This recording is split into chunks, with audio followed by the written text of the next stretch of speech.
Michael Schratt. Thank you so much for taking the time today. Great to be with you. Yeah, so would you like to give the audience a little bit about your background? Sure. I'm a private pilot and military aerospace historian. My passion has been aviation my whole life. One thing led to another. I started researching some of the more obscure classified aircraft programs from the defense contractors. That eventually led into the historical UFO research over at QFOS, which is Center for UFO Studies in Chicago. And then eventually that led to the UFO crash retrieval cases that I think we'll cover some tonight. Well, I guess when initially did you kind of gain interest, and then how's It that really evolved took over your off in life? 94 Really? timeframe. Oh, cool. Was it like any kind of specific event, like in itself, that piqued Well, your interest, or? Norio Hayakawa, I'm not sure if you're familiar with him, but he's done some great research, and he was kind of a pioneer, and I really admire his work on Area 51. So I thought that was kind of the instigation of some of my early research. Seems to be one a lot of people go to. As you were kind of starting to like look into these crash sites or crash retrievals, what were some of the ones that stood out to you? Well, a case in 1963, December, where a U.S. Marine guarded a flying saucer for 2 weeks at an undisclosed location. That's a good one. We've got a case from a warrant officer in 1953 that saw three ET bodies at Wright-Patterson Air Force Base. We've got a case in 1952 where a office worker saw a pickle alien in a glass jar at the underground basement at the Pentagon. We've got the 1942 case north of Georgia, which even Leonard didn't know where it was, but there were four bodies taken alive. They recovered the craft as well. So, there's quite a few cases to go over from Stringfield. Ryan Wood published a new book. He's got another 104 cases. So within these two publications, there's a lot of good firepower. Were there specific evidences that you kind of came across that really stood out? Like I guess the pickled alien. Mhm. Really, like when you hear that, it sounds pretty wild. Were there photos? Well, there's the agreement that Leonard made with his witnesses is that he could preserve an important part of our national history, but the names had to be kept under wraps. So that's the problem we're running into is we can't independently verify these cases because Leonard wouldn't release the names. Yeah, there seems to be like this blockage within the government, especially Congress. Their actual oversight committees don't even have clearance to even view a lot of this. Absolutely. They don't have a need to know and they don't have a high enough security clearance. So how are they ever going to release this information if they've never been read into it? That's the problem we're running into in Washington, D.C. It's the legacy unacknowledged special access programs within the defense contractors. And what we're running into now is this whole issue is not classified, it's proprietary. It's been sent to the defense contractors because they're the ones who have to try to reverse engineer this stuff. And they made a deal with the government that will tell you how these things work, but in exchange, we get to commercialize the technology. And they made billions from this stuff. And so that's, the furthest thing from senators and congressmen. It's proprietary. They don't have a need to know that information. They're not going to know.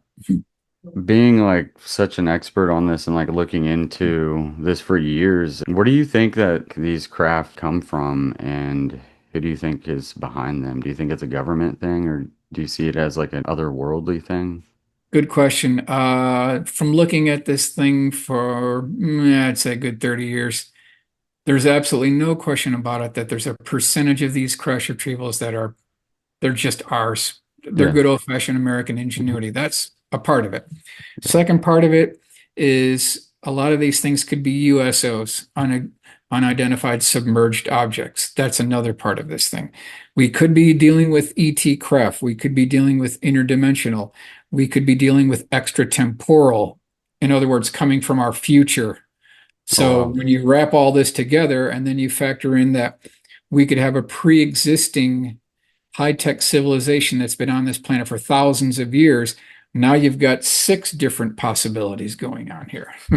Go back in time and you can trace the legacy of this phenomenon because a lot of people think that it all started June 24th, 1947 with Kenneth Arnold. which is not true because if you go just a few years prior to World War II timeframe, 43, 44, you've got Allied B-17s, B-24s flying over Europe, and they discovered red orbs, yellow orbs, orange orbs flying around the squadrons, which were the Foo Fighters. So that's Oh, 44 timeframe. But then we take it even further back. We have the 1897 mystery airship wave. We can hmm. go back even a little bit further, 1856 over Oaxaca, Mexico. Townspeople, probably in the thousands, saw a large golden trumpet hovering over the city for 6 hours. Was definitely recorded. And then you can go back to the time of 100 BC, where the Romans reported flying shields. So this goes back a long time. Do you think that, I guess, some of these like crash retrievals, do you think it's like technology maybe left over that our government's now like re-engineering or reverse engineering? According to David Grush, we've got an ongoing UFO crash retrieval program. So that's what he stated in congressional hearings. So I guess we have to take him at his word, you know.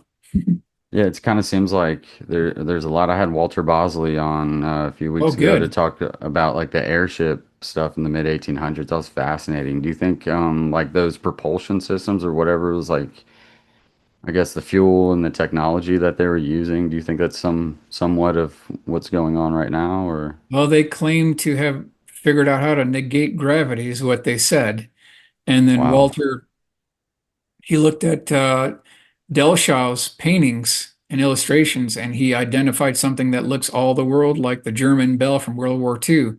So now we could be looking at a liquid mercury vortex engine in conjunction with, I think he said something about crushed emeralds or something being part of the soup that was the propulsion system behind these things. But bottom line is there were thousands of reports of these things actually started in 1896. A lot of these craft had a gondola below, they had wings, they had a tail. They were shining spotlights down on Sacramento, also San Francisco. There were well-dressed inventor type men with top hats on the top of these things. There were big black dogs on the decks of these things. They had anchors that were coming down. There was laughter being heard from these. So I don't think we're dealing with a ET technology. I think Yeah. we're dealing with a covert Sonora Aero Club technology. Man, that's fascinating.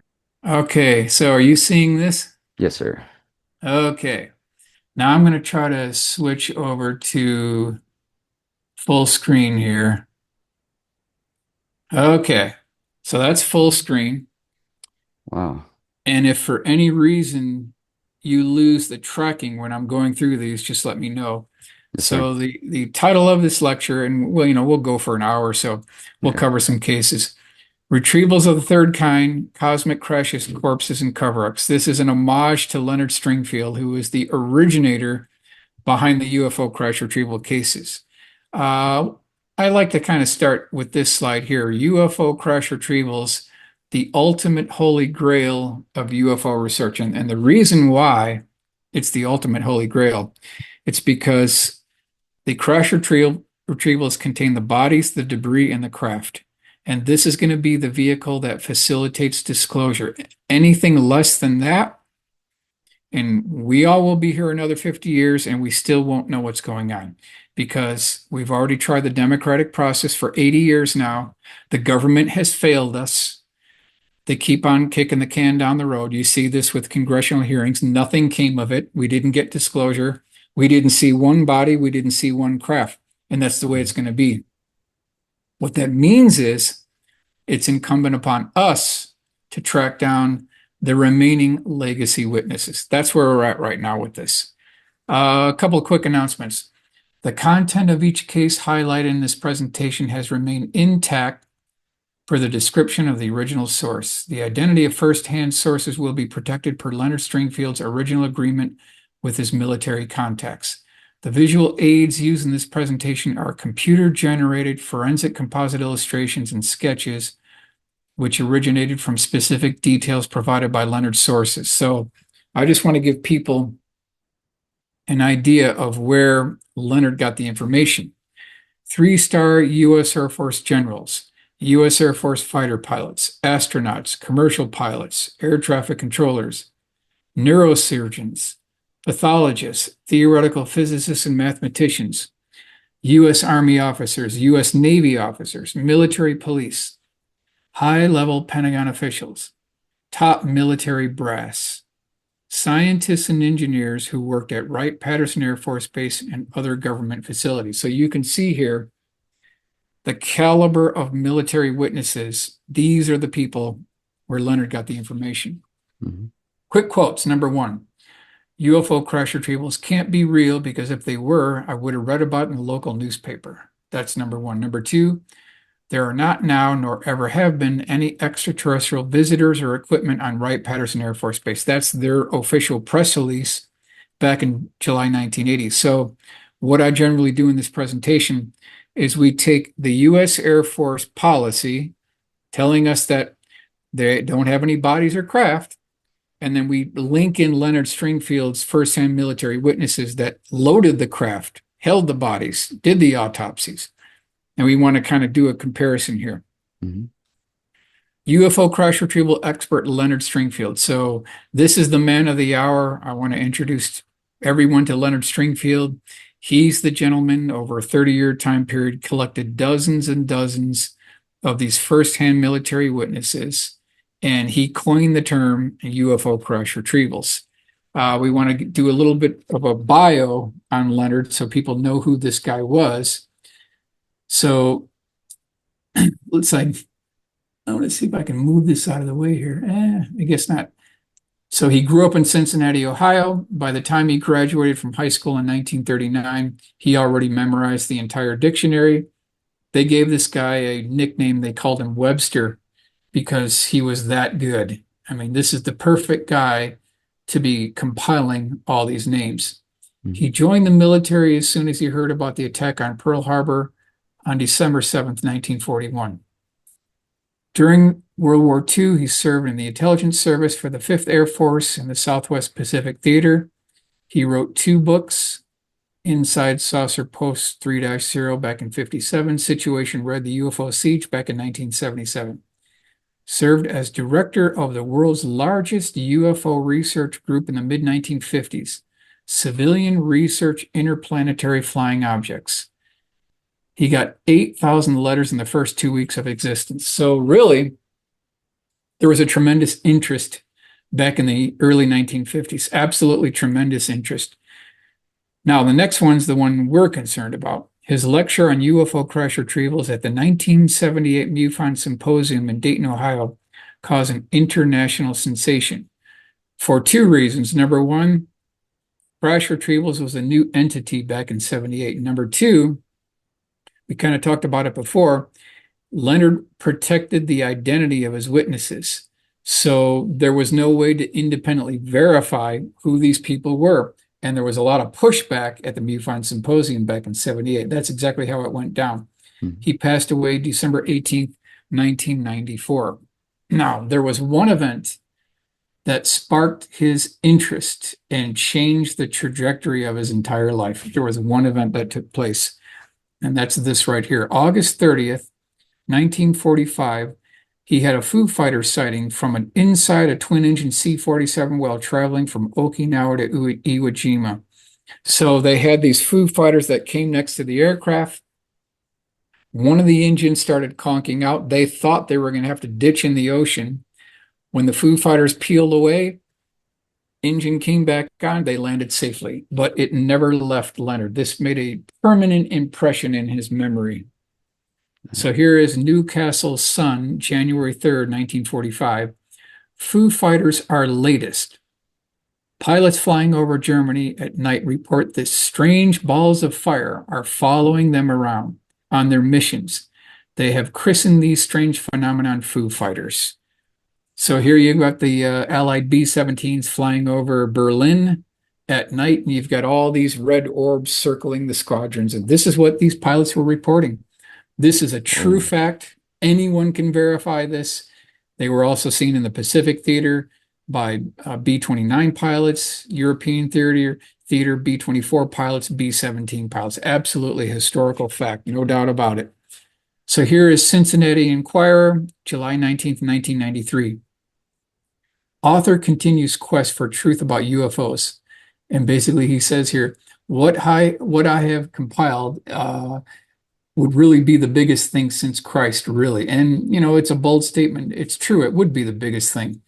If we could verify even one of these things, it would be a huge thing. Yeah. I want to mention that there were and possibly still could be 22 bank boxes of original letters, correspondence, addresses, telephone numbers of these original witnesses. If this information still exists, it needs to be sent to Washington, D.C. for open congressional hearings, and we need to track down whatever witnesses still remain. So let me take your audience to the 1978 MUFON Symposium. We're going to take you inside. Here you see Leonard giving his lecture on UFO crash retrievals, and this is where this big uproar took place because he wouldn't release the names, but this is where it all went down. And what he did is he presented this paper, Retrievals of the Third Kind, a case study of alleged UFOs and occupants in military custody. So within this preceding report, there were 12 of Leonard's firsthand military witnesses, people who loaded the bodies, people who were on the autopsy teams. And it was a groundbreaking research paper. It's almost 100 pages in length. Just a great paper. I urge everyone to get a copy of this, and you can read it for yourself. And it's just staggering information. Everything we'll be talking about today comes from this book, UFO Crash Retrievals, The Complete Investigation Status Reports 1 through 7 by Leonard Stringfield. It's about a 2.5, I'd say 2-inch thick, you can call it status report, all compiled into one document. You can get this on Amazon. It's $79. And if anyone has an interest in this, I highly recommend you get this because everything we'll be talking about tonight comes from here. So I'm going to give you the page number. I'm going to give you the abstract so that you can verify this on your own. Okay, next one. You have 119 crash retrieval cases in Leonard's publication. 104 additional cases within Ryan Wood's book, Magic Eyes Only, Earth's Encounters with Extraterrestrial Technology. So when you take the 119 plus the 104, now the numbers are getting really in our favor here. So before we begin, I want to go ahead and take everyone to Las Vegas. And we're going to go to Caesar's Palace. We'll go to the roulette wheel, and we'll go to one of these wheels that has 120 spaces on it. And we're going to put down one for every 119 of Leonard's crash retrieval cases, leaving only one open space. And you can see here that the odds are in our favor. We can almost not lose. All we need is one of these cases to be authentic.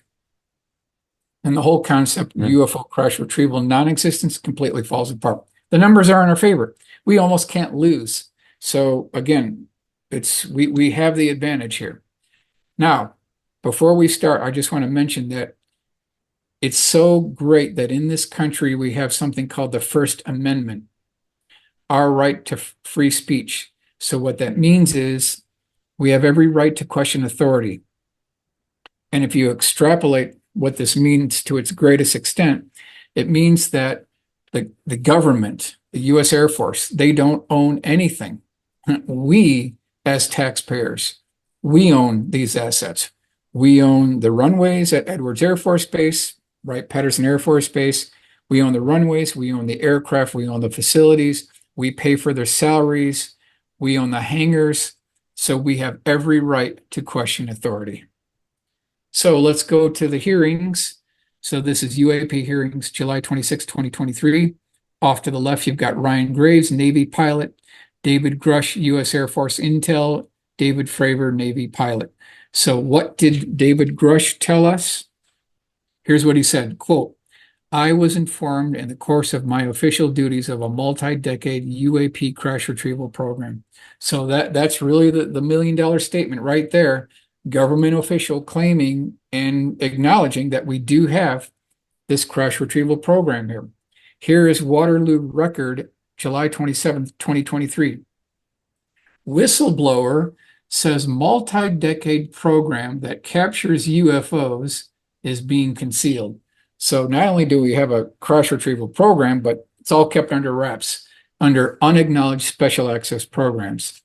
Want to give credit to my good friend Rudy for doing all of the original sketches for this presentation. So we'll just hit a couple of these cases here. So this is Hmm. UFO crash retrieval 1942. This is long before Roswell here, at an Army base north of Georgia that even Leonard didn't know. Source UFO crash retrievals, page 319. Our witness served in the key civilian capacity. Now, this craft, when it came down, this is at an Army base north of Georgia, it hit the side of the facility and ripped a hole in the side of the craft itself.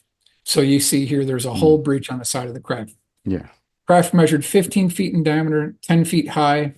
There were hieroglyphic markings on the inside wall of the dome of the craft, and then hieroglyphic type markings wrapped around the outer circumference of the craft itself. It had a wraparound window and then side windows as well.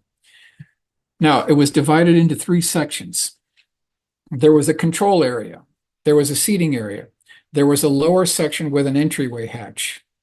There were 4 crew members taken alive. One was female, 5 feet tall, 90 pounds, large black eyes, milky white skin. Now, if you do some analysis on this, and I looked at this for a long time, Hmm. the only way this could work, because it's not a real big craft, it's only 15 feet in diameter.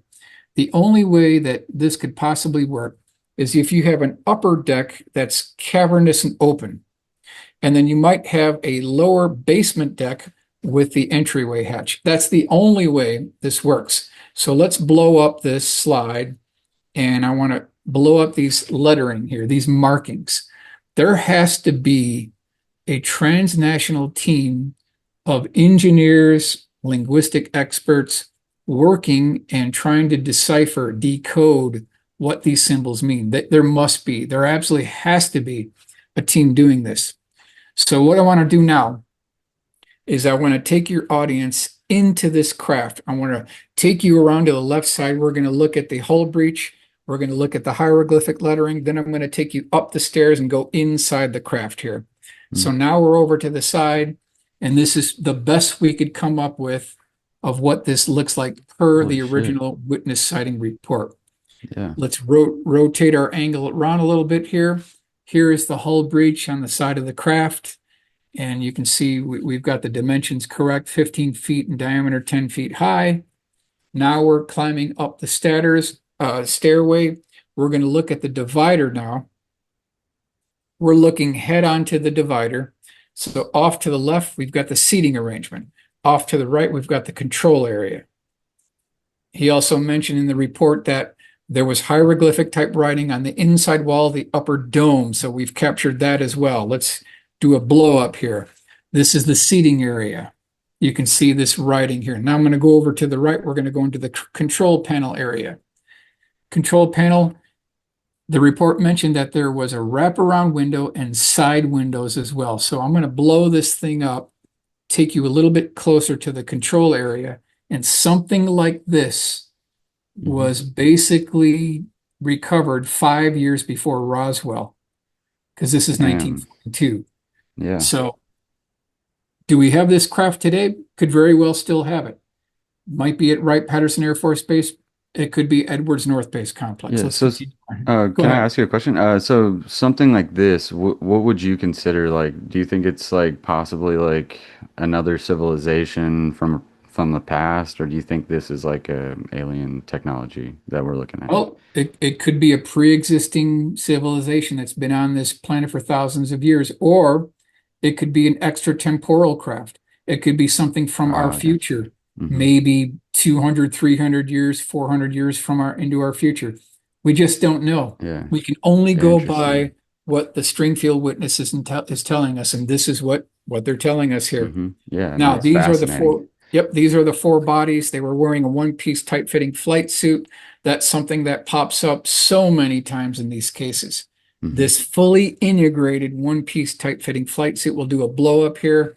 You can kind of see. Now, the witness said that they were taken alive and they had teeth too. So it's kind of It's almost humanoid here. Hmm. Here's our final rendering on this one, but this just gives you an idea Yeah. of what was recovered back in 1942. All right, next one. Holy Wright moly. Field, Dayton, Ohio, 1946.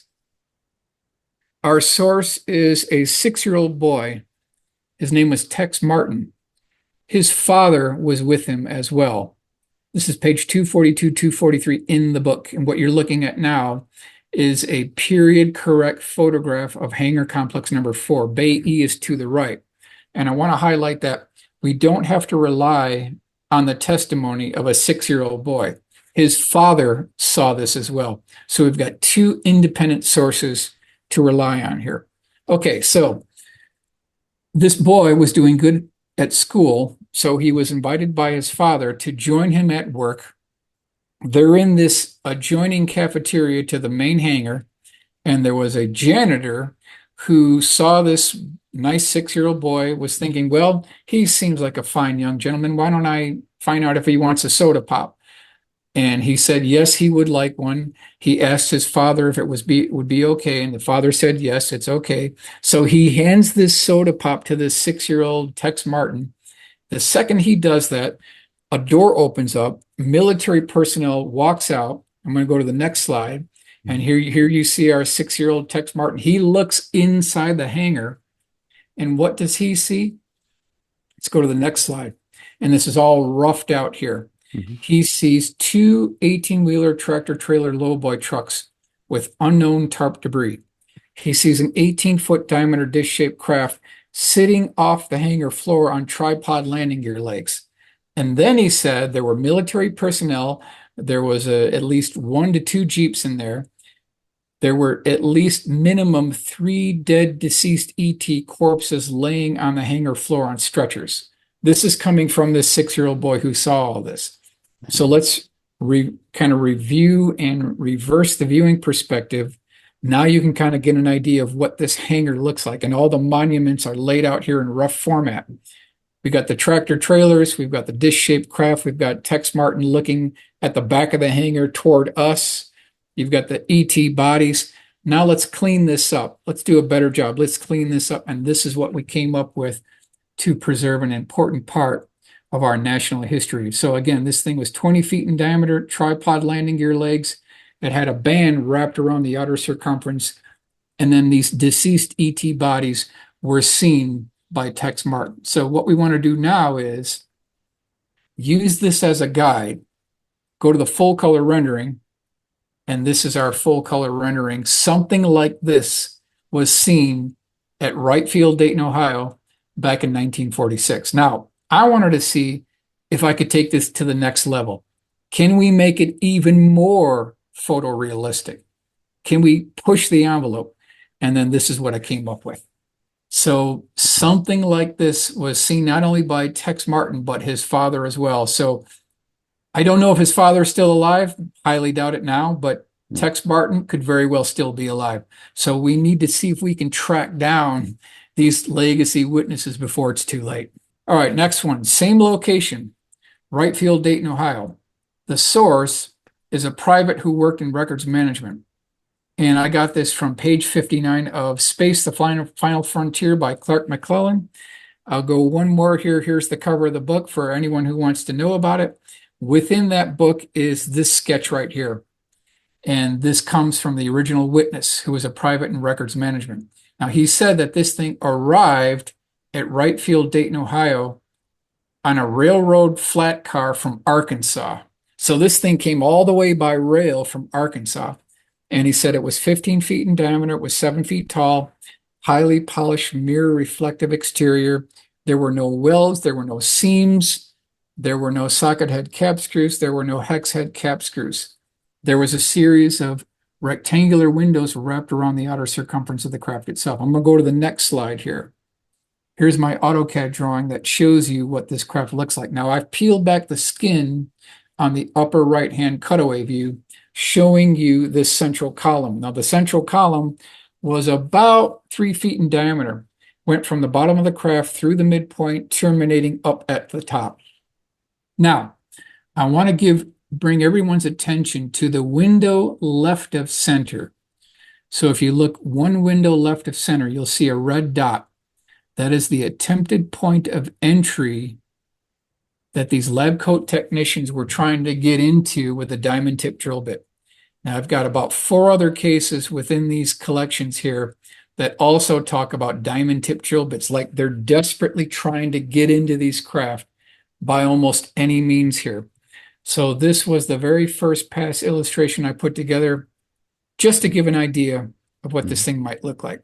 This is child, kindergarten level illustration here. Let's take this to the next level. Here's Joseph Wraith's full color rendering he did for me. You can kind of see Wow. the peel away. We've peeled back the skin. You've got the central column. He's got the red dot here. So this is a much more accurate illustration. Okay, so let me take you to Rudy's drawing. When the private and records management went to the hangar to deliver a letter to a high-level military brass, he was met by a friend who was a guard. And this guard said, you know what? I got something I want to show you. Why don't you come follow me? He brings him back to the hangar, and in the back, there's this craft sitting on the hangar floor. He said that there was a tarp partially folded up off to the right. In the foreground, there was an open toolbox with an electric drill, and in the chuck of the electric drill was a diamond tip drill bit. So this guy was at the right place at the right time when these lab coat technicians were changing shift, and he got to see this craft. This is back in 1946, Wright Field, Dayton, Ohio. So I want to go to the next slide, and we'll go to the full color rendering, and this is what Joseph came up with just to preserve an important part of our national history. Now, as we go through these cases, what you'll find out is the craft count keeps going up, the body count keeps going up, and what they've done is they have diversified their portfolio and they've moved these assets around the country here. Let's continue on. Who would have a need to know about all this, right? Well, here is a letter from Nathan Twining, Wright Field Air Force Base Commander, to Air Force Brigadier General George Shulgin. This is September 23rd, 1947. Here's what he said. The phenomenon reported is something real and not visionary or fictitious. Later on in this document, it talks about the form, fit, and function of these vehicles. It talks about the flight path of these vehicles. So this is someone who would have a need to know. So he was probably clued in on a lot of these early crash retrieval programs. Okay, next one, Papagos Indian Reservation, west of Globe, Arizona, January 1947. So we're already 4 or 5 in. We haven't even made it to Roswell yet. So there were a number of retrieval cases prior to Roswell, including 41 Cape Girardeau, and if we are to believe what David Grush says, 1933 Italy. So that's another 2 cases prior to Roswell. Yeah. Now here on the push band map that I've got here with the marker, you can see that it's west of Globe, Arizona, within the vicinity of the Superstition Mountains. Our source is a witness who served in the U.S. Navy. This is page 93, case A10 in the book. Now I'm going to go to the next slide here. So he was with a friend. They're driving down an unimproved road near the Superstition Mountains, and they're stopped by 2 military police with rifles. And they're told to get out of here immediately. You're not supposed to be here. This is a restricted area. But it was already too late, because I'd say another 100 feet down the road off to the left, they saw a 30-foot diameter dish-shaped craft augured in at about a 40-degree angle, had a low-rise dome on top.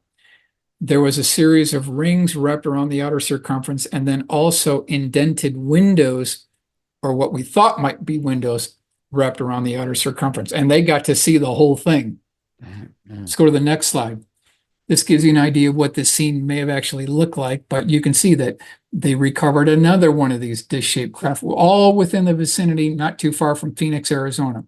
So let's go to the next slide, and I want to make this even more real. And now we can kind of get a photorealistic rendering of what this may have looked like. And this is all prior to Roswell here. Let's continue on. Mm-hmm. So in addition to the bodies and the craft, I'd like to find out what happened to the debris. There was a document within the Stringfield collection that talks about something called Foote Brothers Gear and Machine Company. So according to Mr. Robert Helmold, Foote Brothers Gear and Machine Company of Chicago conducted metallurgical analysis on pieces from a flying saucer that crashed in Arizona back in 1947. Now, I can't prove it's the one we just talked about. It may be. It's possible. So I started digging. I wanted to find out what these guys manufacture over here at this place. So here is Chicago Tribune, January 15th, 1955. It makes gears as large as 21 feet in diameter and weighing 45,000 pounds, and others small enough to put on a watch chain. Its gears are found on airplanes of all types, including jets and helicopters. In a year, it will make thousands of different gears for use by industry. So if they did recover a disc-shaped craft back in 1947 timeframe, and it had as part of its debris or structure something that resembled an arc radius of a gear with teeth on it, this is exactly the company you don't want to take it to for analysis. It completely makes sense. Next one, Hendricks Commercial Register, 1909. You can see the size of the gears that this corporation was doing. So, it's perfect. It's absolutely perfect. They are checking all the boxes. You would absolutely want to take your debris to this type of a corporation here. One more, the purchasing agent, May 1923, Foote Dependable Gears. So absolutely, this is the place to take this debris. There's no question about it. It's checking out all the boxes here. Next one, White Sands Missile Range, July 4th, 1947. Technical Sergeant, U.S. Army Air Force, page 196. White Sands Missile Range, in conjunction with Holloman Air Force Base, plays a big role in this narrative because after World War II, during Operation Paperclip, scientists were sent to White Sands. So, Any like specific scientists from that? I don't know exactly which ones were sent here, but there was a contingent of German scientists that were sent to Fort Bliss, Texas. They were sent to White Sands Missile Range, and they were sent to Wright Field, Dayton, Ohio. This is exactly the Holy hell. epicenter of a number of these cases. Now, I want to talk about one crash retrieval case specifically. And our source is a technical sergeant. He worked in U.S. Army Air Force. And this is page 196 in the book. Mm-hmm. Now, I want to keep in mind that this happened at night. And when the retrieval team got here, they illuminated this thing. This thing was 150 feet in diameter. They had spotlights on this thing. They had light-alls. They had spotlights. They had mobile floodlights on this thing. It was excruciatingly well lit, 150 feet in diameter. Came down at about a 15-degree angle. The report said that there were people wearing rubber suits with Geiger counters walking around this thing. They had people with still cameras. We'll go one more here, taking photographs of this thing. They had other personnel with motion picture film cameras documenting all of this. So somewhere in this warehouse of government proof, you could say, they've got this. They've got this. So if you look on Rudy's drawing here, you can see the cameramen, you see the floodlights, you see off to the right, there were tents set up. This was a major operation. Let me go to the next slide. This shows you kind of our full color rendering, gives you an idea of what this may look like. Now, I want to take this even further. I wanted to see if I could make this even more photorealistic. So I came up with this. Something like this was going on. Some type of recovery at the north boundary range of White Sands Missile Range. Let's do another one here. This is a little bit more photorealistic, and you can kind of see the military personnel. I try to get the lighting correctly. This is the best that I could come up with, given the information and resources that I have here. Let's continue on. So, actionable item. Since still photography and motion picture film was recorded of this event, senators and congressmen with the appropriate security clearances should track down and utilize this evidence for future public hearings. And this is what we talked about earlier. This is the problem and the brick wall we're running into. Because these senators and congressmen that are holding these hearings, They don't have a need to know, and they have not been read into because they don't have a high enough security clearance to access these programs.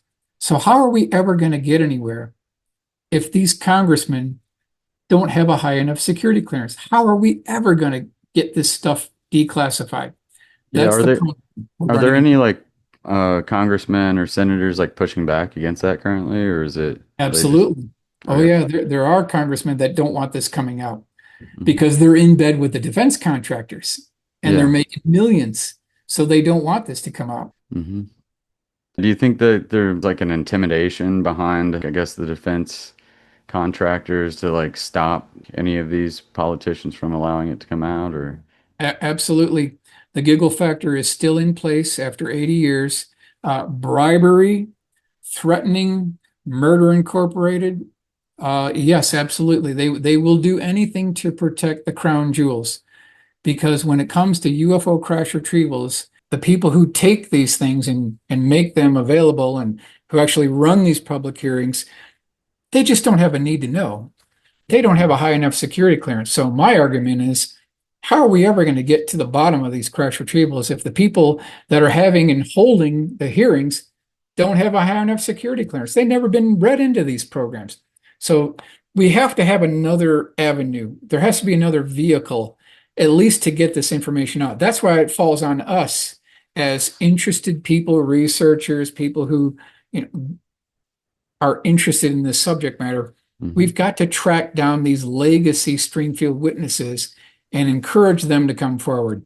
That's where we're at right now. Let's continue on here. Hmm. UFO crash retrieval 1947, seen at a warehouse at Berkeley University. Albert Bruce Collins is our witness. He's deceased. He's a metallurgical engineer. And this is UFO crash retrievals, page 197. So if anyone wants to follow along in the book, it's page 197. So let's go to the next slide. So we have this metallurgical engineer. He's at the right place at the right time when this 18-wheeler tractor trailer lowboy truck backs into a warehouse at Berkeley University. He said it looked like a 30-foot long egg-shaped craft. There was a hull breach on the side of the craft. It literally looked like a cracked egg. On the forward portion of the craft itself, there was a composite panel. In the center of the egg, there was a yoke or a 36-inch diameter central core. Wrapped around the outer circumference of the central core was another composite panel. He said that there was a hull breach on the side of the craft on the bottom with shrapnel sticking out, Hmm. as though there was an internal implosion. So I thought that was interesting. Let's go to the next slide here. This gives you an idea of what this craft may have looked like when it was backing into the warehouse at Berkeley University. Now, it could still be there today, or it might have moved to another location. I'm not sure. I don't know if anyone knows because this is going back a long time, but this is one of these legacy crash retrieval cases. So I thought, let's use this as a guide. Let's see if we can take it even a step further, make it even more photorealistic. And then this is what I came up with. So something like this backed into Berkeley right around 1947 timeframe. Continue on. Carrot Patch south of Salinas, California, July, August 1947. This is seen by two 19-year-old workers. Now, the craft came down at night prior to them getting there the next morning. When the foreman got there this morning of when the two 19-year-old workers started their workday, he said, guys, I got something I want to show you. Why don't you come follow me? He takes him over to the Carrot Patch and he shows him this craft. This is the original sketch that came with the report. It was 9 feet in diameter. It was 4 feet tall. Not a large craft. It had a flat top. There was a double row of indented windows wrapped around the outer circumference. Now, I challenge if these are windows at all. These could be sensor arrays. That's what these actually could be. What The do you mean by report, that? well, they might be proximity sensors where, Oh, I got you. when you're having something flying and then it comes down to a localized gravity field or some type of a structure, these sensors would alert the occupants, or whatever this remote drone might be, that there's something within the vicinity. That's what I mean by sensors. Okay. Something like that. In the report was a sketch 2-page report, and then there was a map, which you see here. X marks the spot. So if we could go back to 47 time frame, I could probably take you within 200 feet plus or minus where this thing came down. We know exactly where this thing came down. So if we could just go back in time, we could go back to where this thing actually happened. So here is the first past AutoCAD rendering I came up with. Again, this is not a large craft. It's only 9 feet in diameter, has kind of a flat top. This was the very first pass color illustration, just to give an idea of what this thing may have looked like. And then here's Rudy's drawing. Now, when the two 19-year-old workers got up to this thing, because they got real close to it, one of them got up enough courage. He actually kicked the side of this thing with his boot. He made physical contact. Within 5 minutes, there was a convoy of military vehicles that showed up. There were 2 Jeeps. There were, you could call them military personnel. There was a covered 6x6 troop transport that was towing a trailer. The two 19-year-old workers were ordered to vacate the area, but they did say that they saw the military personnel manhandle this craft onto the back trailer, cover it with a tarp, secure it, and ship it out of there. They saw the entire retrieval operation. So let's go to the next slide, and this gives you an idea of what this retrieval operation may have looked like in a carrot patch in Salinas, California. I'm going to go to the next slide to do a little bit of a photorealism here, and this is what I came up with just to preserve an important part of our national history here. So let's see if we can fit a couple more in here. $64 million question. Where are the top secret files on UFO crash retrievals being stored? Now, this is one of the witnesses within the Stringfield collection. This witness said they are kept in 3 large computer banks spread throughout the country. Number 1 is Wright-Patterson Air Force Base. We already knew that. Number 2, CIA headquarters, Langley, Virginia. Number 3, NSA headquarters, Fort Meade, Maryland. And then he had this cryptic remark, quote, "They will bend in any direction to keep them secret." So again, you're talking about the crown jewels here. They're not going to let this out easily. So that's the files. Now, location of where the ET craft are being stored. This is the same witness. So now we already talked about the files. Let's talk about the craft itself.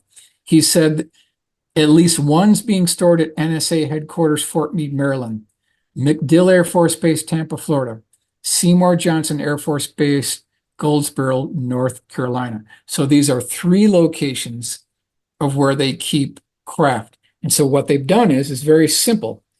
They have diversified their portfolio. They're never going to put all their eggs in one basket. They're never going to put everything at Wright-Patterson Air Force Base. So they're going to spread these assets out. Homestead Air Force Base, Edwards North Base Complex. This is exactly what they've done here. Okay, let's do one more. C-119 flying boxcar, Sierra Madre Valley, Mexico, prior to 1951. So I'm thinking 1948 timeframe. Our witness is an engineer. He worked in highway construction, page 32 in the book. Not a large craft, 9 feet in diameter. How do we know it's 9 feet in diameter? It's a mathematical certainty. The reason why is if you take a tape measure and you measure the interior wall dimension of the cargo bay on the C-119, it's 9 feet 10. You need 5 inches on either side for clearance. That gives you a 9-foot diameter disc-shaped craft. So here's Rudy's drawing of the craft being loaded into the clamshell bay doors of the C-119. This is Joseph Race full color rendering. Just gives you an idea of what this looks like here. I'm going to continue here and I'm going to zoom in to show you the craft being loaded into the cargo bay. And then we'll do one more slide. Now, this witness who was asked by the U.S. military to assist in this retrieval operation, he said that when he walked over to the bodies that were absolutely tiny, they were burnt. He knelt down and Dang. he touched the faces on one of these deceased ET corpses. And when he lifted his hand back up, their skin was still sticking to his fingers. So they were burnt. This was not for the faint of heart. This is a serious operation here. Now, let's see if we can go even a step further and add more realism to this. So we did a second pass on this illustration to add more realism here. So we're going to zoom into the crash site. This is about a 45-degree look down angle. Here is about a 30-degree look down angle. You can see the clamshell bay doors are opened up. And now I'm going to zoom into the loading operation. And we're going to do a zoom in here. Now you can see the 9-foot dish-shaped craft being loaded into the C-119 cargo bay. We'll do one more here, and these are the bodies that this construction engineer stated that not only did he see, but he touched as well. So, in a nutshell, what this presentation is all about is preserving an important part of our national history and keeping the voices of these legacy witnesses that have long since passed now. There's probably some left, but a lot of these cases are 40s, 50s, early 60s. These people were already 50 years at the time when this went down. So we really need to track down these legacy witnesses to preserve our history. And that's what I wanted to just go over with you this evening. In your opinion, what do you think these type of beings would be? Difficult to say. Could be Yeah. from our future, could be completely alien from our way of thinking, because there's a difference between an alien and an extraterrestrial. An extraterrestrial, they share a common DNA. An alien is something completely foreign whatsoever. So again, we could be dealing with that, or we could be dealing with a high-tech civilization that's been on this planet for thousands of years. We just don't know for Wow. sure. And so that's why we have to keep an open but skeptical mind. So have you thought about like maybe motives why like from the future they would come back possibly?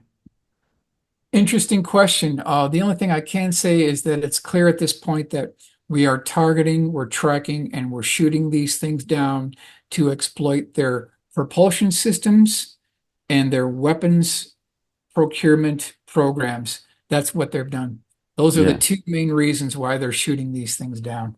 So you think they're actively going after them? They're not crashing Absolutely. down on their own. They're being No, hunted no. down in a way. Wow. Um, ET craft don't crash, but their drones do.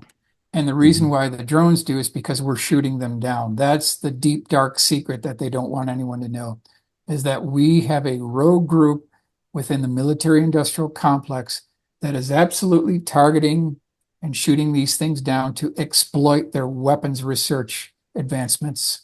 Have you thought about the what those circular orbs might be? Very interesting. I don't think the recent thing in New Jersey that happened earlier this year, I don't think it was an ET craft. I think it's man-made craft. Mhm. These could have been Chinese drones.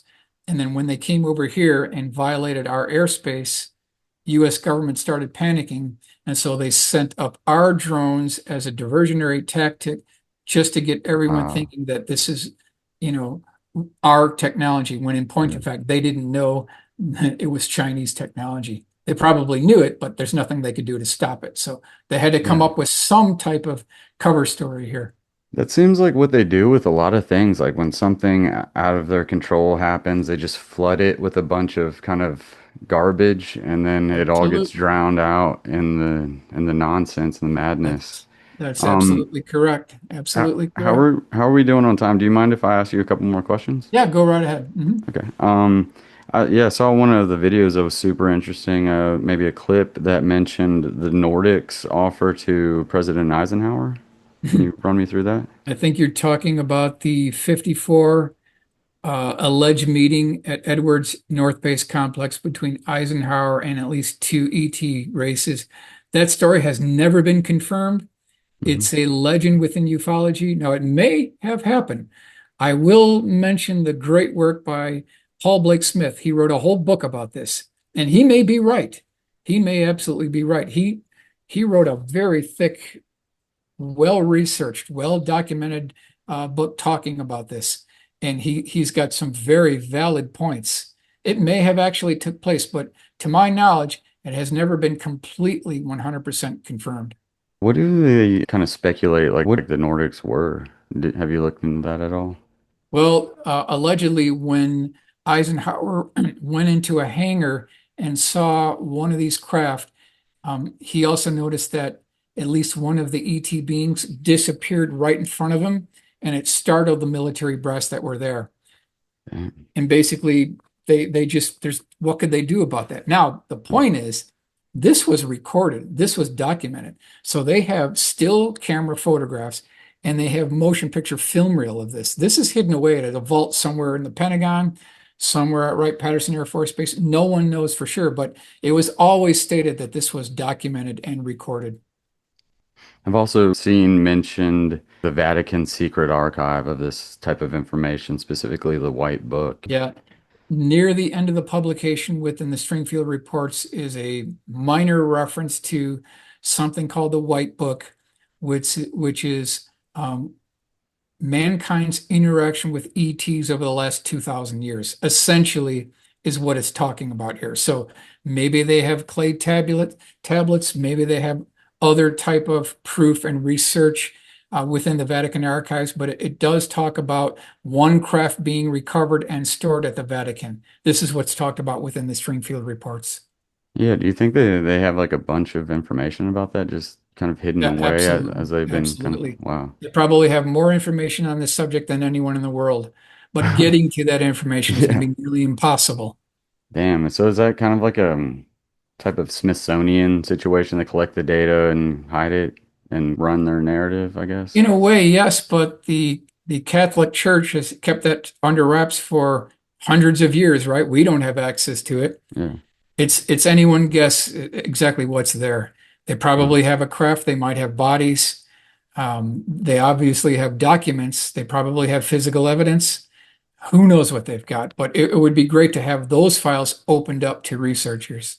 Well, I got one more. I've been asking Sure. everybody this at the end of the podcast.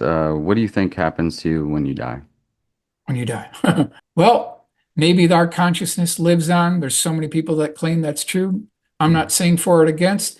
It's not my area of research, but I'm open-minded on it, and I just choose to focus in on the nuts and bolts of the crash retrieval because I personally believe that's how we're going to move this ball forward, and Yeah. that's been my crusade for I don't know 30 years now. Well, man, you have fascinating research and the presentation. It's really incredible. I highly suggest anyone go and checking that out. You want to plug your show and where to Oh, find your work? yeah, no problem. So I have a YouTube channel called Michael Schratt. Just type that in. I'll pop right up. That's number one. Number two, I've got two books. First book is Dark Files, a pictorial history of lost, forgotten, and obscure UFO encounters.